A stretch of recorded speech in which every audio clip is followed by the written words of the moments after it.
En segundo lugar, corresponde tratar el proyecto de ley originado en moción que modifica el decreto ley número 321 de 1925 a fin de restringir los requisitos necesarios para acceder al beneficio de libertad condicional, correspondiente al boletín 15295-07.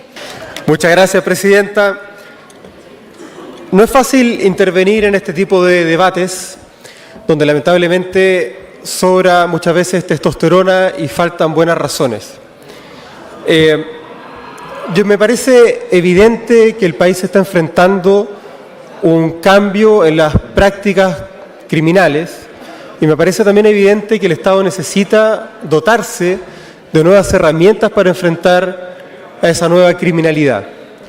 Sin embargo, la función del Estado de proveer seguridad a la población no se limita en la dimensión del castigo, no se limita a la dimensión propiamente sancionatoria del derecho penal, sino que tiene al menos otros tres componentes importantes en materia de prevención, en materia de rehabilitación y en materia de reinserción.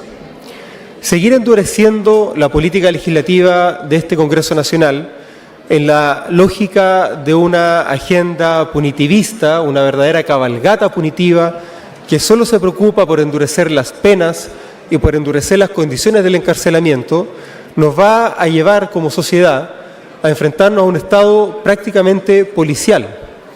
Este tipo de iniciativas entroncan perfectamente bien, por ejemplo, con la reforma constitucional que se ha presentado en materia de organizaciones criminales y terrorismo, que más atiende al orden público que otras cosas.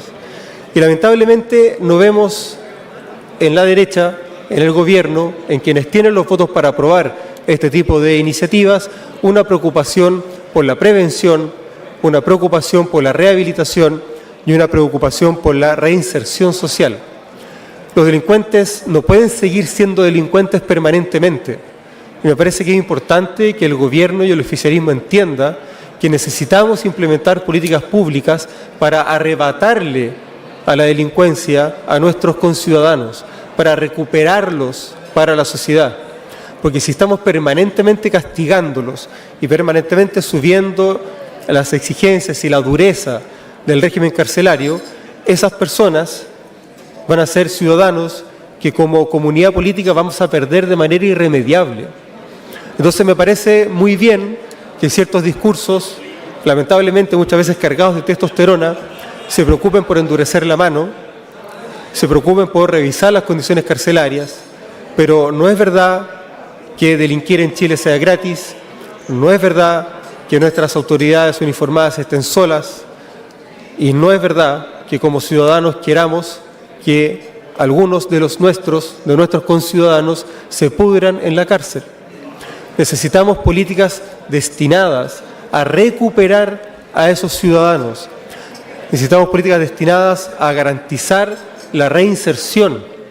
Pero si estamos permanentemente en clave de castigo, con poca prevención, poca reinserción y poca rehabilitación, estamos avanzando al fracaso del deber del Estado de proveer seguridad a la población.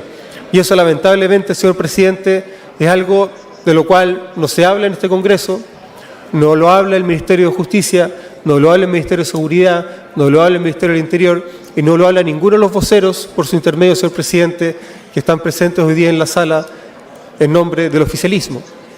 Si esas dinámicas delictivas no son interrumpidas y logramos recuperar delincuentes para la sociedad, para que dejen de delinquir, las prácticas delictivas van a seguir exactamente igual y vamos a reforzar el poder que esas redes delictivas tienen sobre esos ciudadanos, fortaleciendo su posición relativa y fortaleciendo el control que tienen sobre parte importante de algunos barrios y de algunas poblaciones. Necesitamos políticas públicas para arrebatarle a esa gente, para recuperar a esas personas, precisamente para que dejen de delinquir. La mano dura solo los arrincona hacia las redes delictivas, hacia el narcotráfico, pero lamentablemente es una dimensión del fenómeno que la derecha no está en condiciones de ver. Por eso anuncio mi voto en contra, señor presidente. He dicho muchas gracias. Y Orana, muchas gracias, presidenta. Cuando hablamos de endurecer la libertad condicional, no estamos hablando de una discusión teórica. En nuestra propia región conocimos el caso de Hugo Bustamante, el llamado asesino del tambor. Asesinó a su pareja y al hijo de ella, ocultó sus cuerpos en un tambor y fue condenado a 27 años de cárcel. Después de cumplir solo 11 años, obtuvo la libertad condicional, pese a que Gendarmería había desaconsejado otorgarle el beneficio y advertido factores de alto riesgo. 4 años después, ya en libertad, asesinó a Ámbar Cornejo, una joven de apenas 16 años. No podemos permitir que algo así vuelva a ocurrir en nuestro país. Por eso este proyecto llega en un momento especialmente necesario. Endurece los requisitos para acceder a la libertad condicional y establece mayores exigencias para quienes han reincidido. Además, para delitos gravísimos como el parricidio, homicidio, violación, producción de pornografía infantil y determinados delitos vinculados al tráfico y elaboración de drogas, se deberá cumplir 3/4 de la pena en vez de los 2/3, antes de poder obtener el beneficio. Y en ese caso, homicidios contra miembros de las Fuerzas Armadas, Fuerzas de Orden y Seguridad Pública, además de bomberos, se deberá cumplir 4/5 de la condena para recién llegar a optar de este beneficio. Pero además, queremos hacernos cargo de una falla que casos como el de Hugo Bustamante dejaron brutalmente en evidencia. En la continuación de este trámite en el Senado, yo busqué ingresar una indicación para que una evaluación psicológica favorable de Gendarmería sea un requisito para acceder a la libertad condicional. Es decir, que estos informes sean vinculantes con la Comisión de Libertad Condicional y a la hora de decidir si una persona es indultada o no. Si los profesionales encargados de evaluar a una persona privada de libertad concluyen que no está en condiciones de volver a la sociedad, no podemos simplemente ignorar esa advertencia y correr el riesgo de que una nueva familia termine pagando las consecuencias. La reinserción es muy importante, pero la seguridad de las personas y los derechos de las víctimas tienen que estar primero. No podemos esperar otro caso como el de Ámbar para reaccionar. Quienes cometen los delitos más graves deben cumplir efectivamente sus condenas. Y si existe un riesgo para la sociedad, este riesgo debe ser tomado en serio. Tenemos que cerrar la puerta giratoria y evitar que los delincuentes peligrosos vuelvan a las calles. Por eso vamos a votar a favor de este proyecto. He dicho, Presidenta, muchas gracias. Y Orana y Maururu. Ahora sí. Muchas gracias, Presidenta. Los delitos graves deben tener sanciones claras y efectivas. Quien comete un delito debe responder ante la justicia, cumplir su condena y asumir las consecuencias de sus actos. Y cuando se atenta en contra de quienes cumplen funciones de seguridad pública, existe además una preocupación que debemos tomar con seriedad. Pero una política de seguridad, ojo, no termina con la condena. Este proyecto aumenta el tiempo que debe cumplirse para solicitar la libertad condicional en determinados delitos graves, establece mayores exigencias en ciertos delitos cometidos contra funcionarios y agrega restricciones para casos de reincidencia. El punto es que, junto con exigir el cumplimiento de las penas, el Estado también debe preocuparse de evitar que existan nuevas víctimas. Para eso tenemos que entender qué ocurrió antes del delito, cuáles fueron los factores que llevaron a esa persona a delinquir, dónde fallaron los mecanismos de prevención y qué elementos permiten explicar una conducta delictiva. No se trata de justificar al responsable, se trata de identificar las causas para poder enfrentarlas. Y después del delito también existe una responsabilidad del Estado. La cárcel debe permitir que la pena se cumpla, pero al mismo tiempo debe entregar herramientas para disminuir el riesgo de que esa persona vuelva a delinquir. Porque tarde o temprano, muchas personas privadas de libertad regresarán a nuestras comunidades. Y si durante años simplemente las mantenemos encerradas, sin educación, capacitación, trabajo o herramientas para cambiar su conducta, difícilmente estaremos resolviendo el problema de fondo. Por eso debemos tener cuidado con medidas que hagan más rígido el sistema y reduzcan la posibilidad de analizar cada situación concreta. Aquí no se trata de elegir entre las víctimas y quienes cumplen una condena. Se trata de proteger a la sociedad. Y protegerla significa sancionar a quien delinque, prevenir los delitos y trabajar para que quien cumplió su pena no vuelva a cometerlos. La seguridad no se mide solamente por cuántas personas logramos mantener adentro de una cárcel, también se mide por cuántas personas logramos que no vuelven a cometer estos delitos. He dicho. Muchas gracias, señora presidenta. Parto saludando a todos los colegas que están presentes el día de hoy.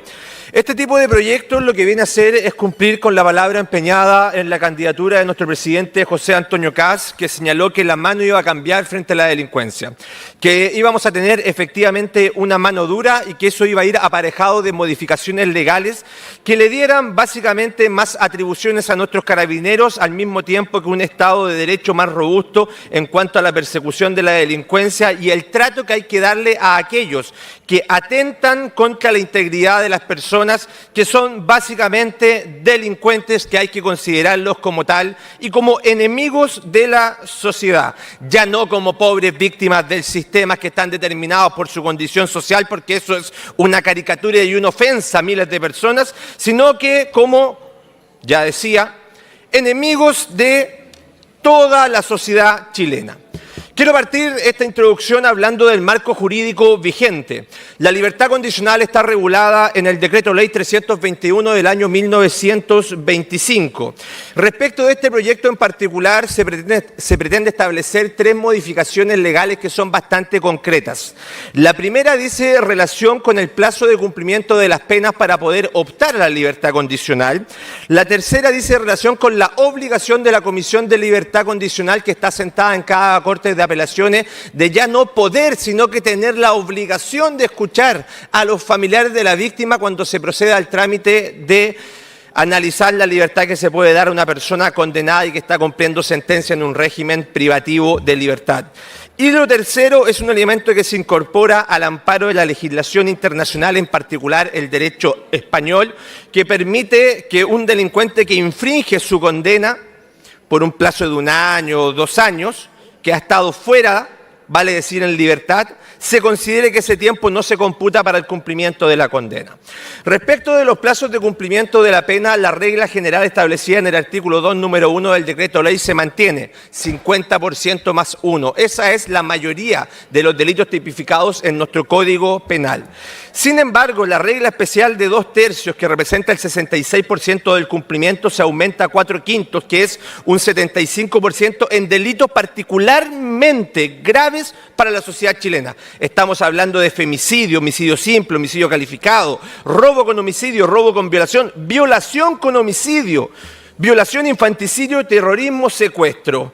Ahora, respecto a los delitos cometidos en contra de nuestros gendarmes, policía de investigaciones, carabineros, bomberos, fuerzas armadas o cometidos por asociaciones criminales y terroristas, se aumenta de 2/3 a 4/5, vale decir el 80% del cumplimiento de la pena y ya no simplemente 2/3, que es un 66%. Respecto del presidio perpetuo se mantienen los 20 años de cumplimiento efectivo y respecto del presidio perpetuo calificado se mantienen los 40 años de cumplimiento efectivo. Segundo, ya señalaba la norma en donde existirá la obligación en la modificación del artículo 4 del decreto ley 321 de escuchar a las víctimas, a las familias de las víctimas, ya no solo por la condición anterior que era por un fundamento especialmente calificado, ahora obligación. Además, si estando en libertad condicional comete otro delito, debe cumplir con todo el tiempo que estuvo en libertad condicional. ¿Por qué es importante este proyecto? Porque le estamos diciendo a las víctimas del delito que ya no van a estar solas. Le estamos diciendo a las víctimas del terrorismo, del crimen organizado, del narcotráfico, que ya no van a estar solas. Le estamos diciendo a nuestros carabineros que ya no van a estar solos. Y le estamos diciendo a las familias de los mártires de Carabineros que perdieron su vida en cumplimiento del deber que ya no van a estar solos y el Estado los va a respaldar. Atacar a un carabinero, un policía de investigación, a un gendarme o a un bombero no puede salir gratis en esta sociedad. Cuando se atenta contra un carabinero se está atentando contra la sociedad en su conjunto y, digámoslo con todas sus letras, se atenta contra el alma de la nación. Y eso requiere una legislación especial para protegerlos. A todos esos uniformados que arriesgan su vida día a día, que están en las calles para defendernos, les decimos que un delincuente que atentó contra ellos será tratado como tal, como un enemigo de la sociedad, como una lacra social, y queremos que cumplan sus penas efectivamente en los recintos penitenciarios. Por mí, que se pudran en la cárcel. Pero este es un paso importante, señora presidenta, para poder apoyar a nuestros uniformados. He dicho, votamos a favor.